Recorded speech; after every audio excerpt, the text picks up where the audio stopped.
Good morning mga par! So yung idol nyo nandito na naman sa office. Alam nyo na kung anong meron.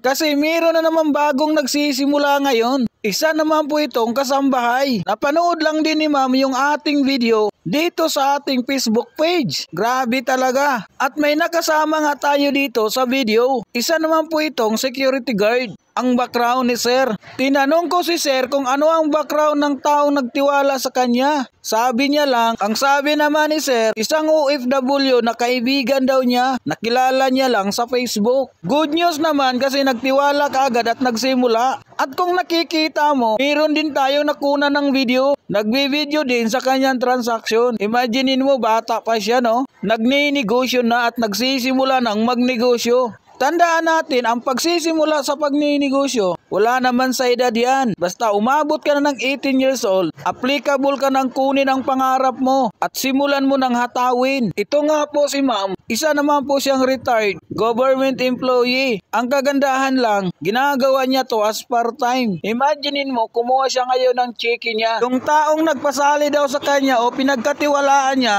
nakilala niya lang sa Facebook. Nakita niya lang daw ang posting ng isang taong hindi niya kilala. Kaya nagtiwala lang daw siya. Kaya ngayon kumikita na si ma'am. Yun pala ay pangalawang cheque niya na daw. So imaginein mo, magtiwala ka lang talaga para makapagsimula ka sa gusto mong business. At kung makikita nyo mapar, ang daming nagpa-process dito sa may cashier banda. Normal na araw. Ibig sabihin ganito talaga ka-trending yung ating online business. Kaya ngayon, kung ikaw matagal ka nang nagtrabaho, kung sasabihin mo sa akin, hindi ko linya yan kaya hindi ko kailangan gawin yan.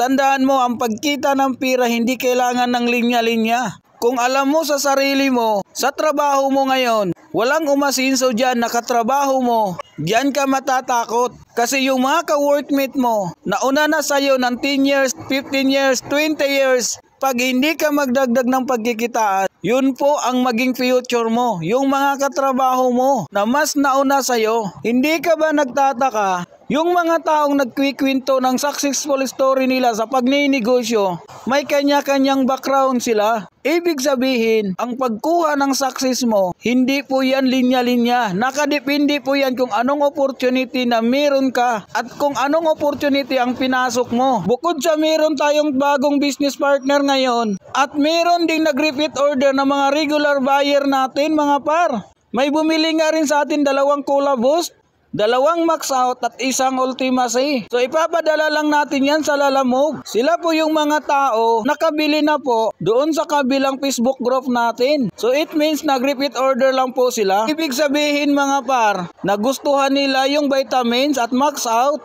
So yung 2 Max Out, 2 po yung may-ari at 1 Ultima C. So isang rider lang po yan ay bubuk natin kasi magkakasama lang po sila. At ito naman ang ipapadala natin papuntang Mindanao. Repeat order lang po ito. Si ma'am po nag-order po ng 3 kape. 1 Choco 8 na box, 1 box na 8-in-1 coffee at 1 box na cappuccino.